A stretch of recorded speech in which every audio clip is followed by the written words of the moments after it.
Vamos então falar que o presidente Lula está embarcando hoje para o Chile, onde deve se encontrar com Gabriel Boric para tratar de assuntos bilaterais, e o assunto também deve ser a crise na Venezuela, que pode entrar nessa pauta. Sobre isso, nós vamos conversar agora com Alexandre Pires, professor de Relações Internacionais do IBMEC de São Paulo, a quem eu agradeço demais a presença nesse domingo aqui com a gente. Olá, Lívia. Olá, David. Obrigado pelo convite. Bom, já gostaria de começar introduzindo essa entrevista para falar, sobre essa questão do Lula, porque o Boric se posicionou contra o Nicolás Maduro, dizendo que não, ele não foi o vencedor, pelo menos esse foi o entendimento. Já o governo brasileiro foi mais conservador, dizendo que precisa primeiro ter acesso às atas, à divulgação das atas. E esse deve ser um dos assuntos também tratados por eles, apesar de não estar oficialmente na pauta, né? Sim, o Boric ele tem tomado algumas posturas que a gente chamaria de simétricas. Sempre que ele acha que tem alguma violação de direitos humanos, ele se posiciona na mesma linha, ou seja, ainda que tenha um viés ideológico de esquerda, ele tem se posicionado da mesma maneira e, claro, causado, digamos, várias saias justas para o Estado chileno, né? Ou seja, houve tensões com relação a Israel por causa dessa forma de lidar. Agora, um potencial aliado, digamos assim, seria o Maduro, ele também se distancia em razão de violações de direitos humanos.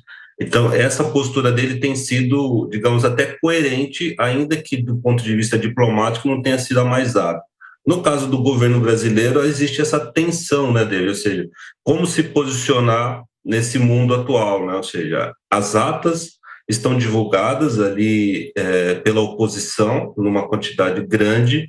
Mesmo assim, o governo tem pedido uma divulgação oficial, enquanto que o presidente chileno tem falado que só vai divulgar se a Corte Superior venezuelana solicitar. Então, caso não solicite, né, vai ficar um limbo aí político-jurídico em que o governo brasileiro não toma uma posição. Eu acredito que vai ser um tema, né, pode ser que haja ali um posicionamento conjunto, uma declaração, em fim de encontro, mas acho que o governo brasileiro vai tentar evitar essa saia justa aí, digamos, durante o encontro e ao longo da semana.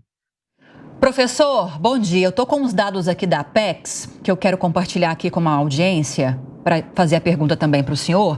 No ano passado, as exportações brasileiras para o Chile alcançaram, deixa eu confirmar se é para o Chile mesmo, que eu abri aqui agora que eu vi que o Chile não está aparecendo. Sim, para o Chile. Alcançaram quase 8 bilhões de dólares.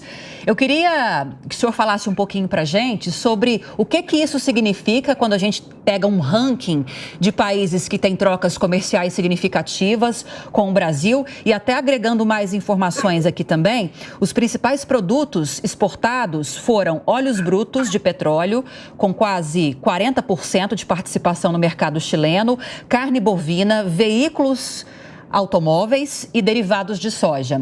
E que posição o Chile está nessas relações comerciais com o Brasil? E o que deve avançar nessa agenda agora de hoje entre os dois presidentes, já que acordos bilaterais estão previstos na área de exploração de minério, principalmente, né? Se eu não estiver enganada. O Chile, do ponto de vista dele, nós somos o terceiro parceiro comercial, estamos ali atrás dos Estados Unidos e da China. E nós, do nosso ponto de vista, né, o Chile é nosso sexto destino de exportação. Ou seja, então não é irrelevante. Olhando o número em si, parece que não é um grande número, né? O Brasil tem aí um comércio internacional que oscila entre 200 bilhões, às vezes passa disso. Então, assim, não parece um número tão grande, mas o Chile é um país importante, tem uma renda per capita alta, né? É uma porta de saída e uma porta de entrada para o Pacífico, né? A pauta de exportações nossa para o Chile poderia ser mais diversa, como você colocou aí, de itens realmente manufaturados, o principal componente, né, o principal item são automóveis. Mas existem outros itens que nós poderíamos exportar, mais linha branca, enfim, outras mercadorias, digamos assim. Então, o Chile, ele é, sim, um espaço em potencial, inclusive a Apex, né, ela chama esse encontro, promove, inclusive, esse encontro, que vai ser um encontro grande, né, talvez com mais de 500 ali convidados, para tentar azeitar essas relações. Agora, do ponto de vista de infraestrutura, Lívia, o principal assunto, né, talvez seja o corredor bioceânico, né, ou seja, os Andes, né, ou seja, essa cadeia de montanhas, ela cria uma barreira entre esses dois lados, essas duas costas da América do Sul. E para ultrapassá-la, né, muito investimento vai ter que ser feito. E esperamos aí que comece esse caminho. Seria um caminho, aquele corredor que se dá pelo Mato Grosso, né? Ou seja, é uma das alternativas. Existe uma conexão talvez um pouco melhor entre Argentina e Chile, mas entre Brasil, Paraguai e Argentina e Chile, a conexão não é tão boa. Talvez este seja um dos tópicos.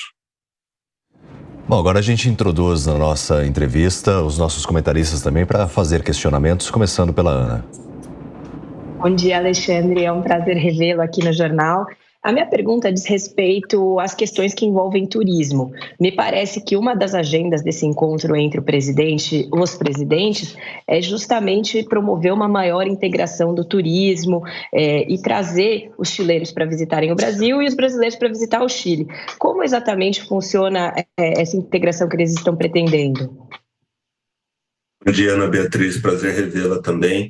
Olha, o Chile, ele é um observador do Mercosul, mas ele não é um signatário. Então, aquelas facilidades de viagens que o Mercosul promove entre seus membros, o Chile não participa completamente. Então, algumas facilitações consulares, né, de trânsito ficam um pouco mais bloqueadas. A tendência, né, na discussão é fazer com que o Chile se aproxime das regras dos outros países do Mercosul, ou seja, não vai ser aberto ali um terceiro, um quarto, um quinto protocolo de relações. A tendência é fazer com que o Chile assuma padrões de comportamento semelhantes ao que o Uruguai, Paraguai e Argentina têm com relação aos brasileiros. Uma facilitação mesmo desse acesso e dessa maneira conseguir um aumento ali de turistas.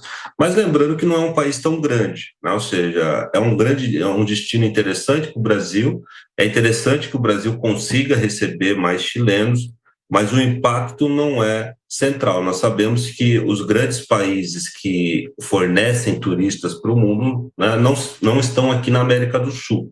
O Brasil, se ele quiser aumentar a sua indústria do turismo, vai ter que fazer um esforço maior, né, mais concertado com relação à Ásia, Europa e América do Norte. Mas é importante, né, conseguir fazer isso aqui, fazer com que, pelo menos dentro da América do Sul, o Brasil comece a ser ali um dos principais destinos. Bom dia, professor. Um prazer poder ouvi-lo mais uma vez. Falando de Venezuela, me parece que a inversão da verdade está sendo tão repetida por Maduro que logo, logo vai se tornar definitiva e ele continuará comandando a Venezuela. Aí eu lhe pergunto, se Brasil se juntar ao Chile, Argentina, Uruguai, Estados Unidos e muitos outros países e falar firmemente contra essa posição do Maduro e dos que o apoiam, tentando mudar a relação de coisas, será que essa interferência externa terá algum efeito positivo para mudar ou absolutamente nenhum, a não ser criar algumas sanções e, de repente, até empobrecer um pouco mais a Venezuela? Bom dia, Diogo. A satisfação estar com você novamente. Com relação à pressão, toda vez que você toma uma postura, você diz não reconheço, e aí, digamos, a parte que está sendo questionada por você não toma uma posição, no caso, o governo do presidente Maduro, no sentido de começar uma transição, você vai ter que apertar mais um pouco, ou seja, você tem que fazer uma pressão maior. Esse é o grande problema de você se colocar contra ali a postura de um Estado soberano, ou seja, você tem que estar disposto a continuar fazendo a pressão diplomática, e ela existe em várias escalas. Claro que o limite é a ruptura diplomática, né? Existem estágios anteriores, sanções, né, conversas diplomáticas, mas o Brasil, nesse afastamento, ele não vai ser cobrado de uma maior pressão, o que vai ser, obviamente, uma postura vergonhosa, né? Ou seja, ainda mais com a violência e esse estado de miséria que a Venezuela está, o Brasil lavar as mãos. Mas, se ele fizer parte desse bloco de países, haverá um esforço concertado para a pressão se intensificar. E isso talvez seja o que o Brasil está evitando, ou seja, não quer se indispor ali com um presidente e um governo que sempre foi muito próximo do Partido dos Trabalhadores e da própria pessoa do Lula, né? Ou seja, inclusive com mensagens de apoio. É uma relação que a diplomacia brasileira talvez não tivesse em tempos anteriores, mas como a diplomacia acaba estando subalterna ali ao governo, nós assistimos esse espetáculo aí de omissão. Bom, todos os esclarecimentos com o Alexandre Pires, ele que não veio do Só para contrariar, né? Mas sim do Instituto do IBMEC aqui de São Paulo. Acredito que você, quando vai marcar uma entrevista, realmente tenha muitos trocadilhos em relação a isso, né, Alexandre?